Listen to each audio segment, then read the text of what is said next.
तो भाई हम लोग ने दर्शन वगैरह कर लिए, सब कुछ घूम लिया, बहुत अच्छी चीज़ है। और वहाँ की झांकी भी देखी जिसका ब्लॉग मैंने डाला है, देख लेना आप लोग भी।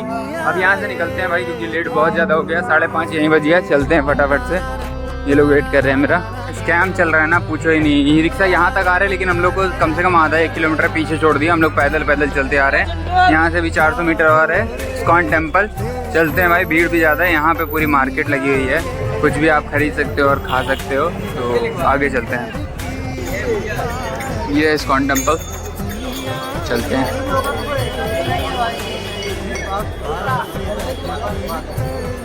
अब जैसे तैसे करके इतनी भीड़ के साथ हम लोग आ तो जाते हैं इस्कॉन टेम्पल, और इस्कॉन टेम्पल के अंदर जाते ही भाई साहब इतना सुकून मिलता है। और यहाँ का आर्किटेक्चर वगैरह जो कि आप देख सकते हो बहुत ही ब्यूटीफुल है भाई। अब आर्किटेक्चर को निहारते हुए हम लोग पहुँच जाते हैं मंदिर के अंदर, और मंदिर के अंदर जाते ही हम लोग की निगाहें बस एक जगह टिक जाती है, जो कि थी कृष्ण जी के ऊपर। अब यहाँ अंदर जाने के बाद हम लोग थोड़ी देर सुकून से बैठते हैं और सोचते हैं जब भीड़ कम होगी तब हम लोग जाएंगे दर्शन करने के लिए, लेकिन ऐसा होता नहीं है, भीड़ बढ़ती जाती है। खैर मैं थोड़ा सा यहाँ पे खड़े होकर दर्शन कर लेता हूँ और फिर हम लोग बढ़ जाते हैं आगे की ओर, आगे से दर्शन करने के लिए भगवान के। और सभी मंदिरों में जैसे हमें अच्छे से दर्शन हुए थे, यहाँ पे भी हमें बहुत ही अच्छे से दर्शन होते हैं। और फिर यहाँ से हम लोग लाखों की भीड़ कहूँ तो मैं गलत नहीं होगा, यहाँ पे बहुत ही ज़्यादा लोग थे। क्राउड आप देख सकते हो कितना ज़्यादा है। यहाँ रोड क्रॉस करके हमें जाना था प्रेम मंदिर की ओर, और जैसे तैसे यहाँ पे हम लोग अंदर आ तो जाते हैं, लेकिन भाई इतनी ज़्यादा भीड़ रहती है कि मैं कुछ बोल ही नहीं पाता हूँ। यहाँ पे ना ही ब्लॉग बना पाता हूँ, ना ही कुछ कर पाता हूँ, बस यहाँ पे इसकी सुंदरता को निहारता हूँ। और भाई साहब जितने लोग भी प्रेम मंदिर आए हैं ना, जिन्होंने भी इतना गुणगान किया है ना भाई, वो वर्थ इट है।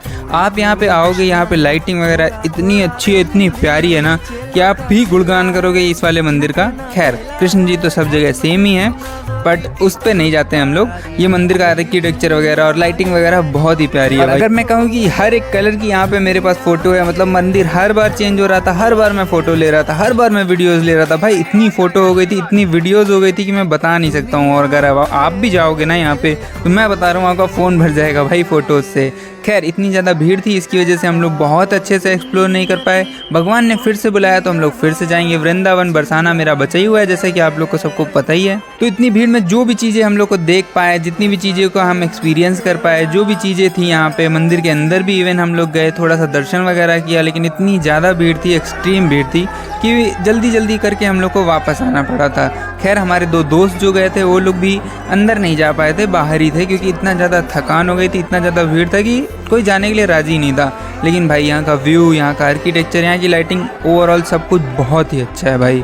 और फिर यहाँ पे दर्शन करने के बाद हम लोग निकल जाते हैं यहाँ से बाहर की ओर। फिर चले जाते हैं हम लोग बांके बिहारी मंदिर के पास। वहाँ पे कुछ शॉपिंग वगैरह करनी थी कान्हा जी के लिए, और कुछ गुलाल वगैरह लेना था क्योंकि उस टाइम होली थी। ऑब्वियसली ये वाला बहुत ज़्यादा लेट ब्लॉग जा रहा है, जस्ट बिकॉज मैं थोड़ा सा बिजी वगैरह था, और क्या कह सकता हूँ, कुछ नहीं कहूँगा मैं भाई, मेरी गलती है, थोड़ा सा लेट हुआ। खैर यहाँ पे जाके हम लोग शॉपिंग वगैरह करते हैं, सब कुछ कान्हा जी के लिए वस्त्र वगैरह लेते हैं, और जितनी भी चीज़ें यहाँ पे मार्केट आप एक्सप्लोर कर सकते हो। बांके बिहारी मंदिर के आसपास है ये सारी चीज़ें, माला और सारी चीज़ें यहाँ पे 10-15 रुपये से स्टार्ट हो जाते हैं, जो कि आप बोर्ड पे भी देख सकते हो।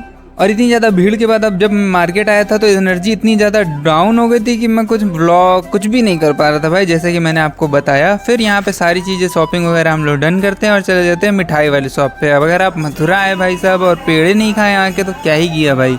फिर हम लोग चले जाते हैं ऐसी एक शॉप पे जहाँ से हम लोग पेड़े वगैरह लेते हैं, और फिर उसके बाद आ जाते हैं अपने रूम पे।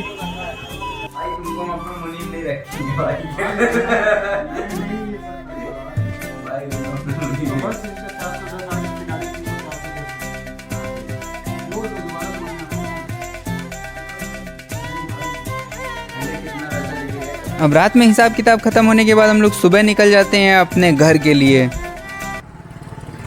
सुबह सवेरे हम लोग निकल चुके हैं बस के लिए। बस से जाएंगे स्टेशन, 8 बजे की ट्रेन है कोई, तो वो लेते हैं और चलते हैं भाई घर की ओर।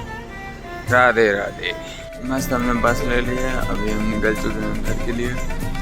मिलते हैं आपको स्टेशन। अब जैसे कि आप लोग को मिनी व्लॉग से पता होगा कि हम लोग बरसाना नहीं जा पाए थे, और मुझे बरसाना जाना ही जाना था। खैर कोई बात नहीं, राधा रानी जी ने नहीं बुलाया तो हम लोग नहीं जा पाए। होप कि नेक्स्ट टाइम हम लोग ज़रूर बरसाना जाएंगे, और मैं जब भी जाऊंगा तो स्टार्टिंग मैं बरसाना से ही करूंगा। बाकी हमारे राधा रमन जी में भी दर्शन नहीं हुए थे, लगभग 1.5 से 2 घंटे हम लोग वहाँ पे खड़े थे, बट दर्शन नहीं हुए। तो नेक्स्ट टाइम सबसे पहले दोनों चीज़ें होंगी जो मैंने आपको बताई।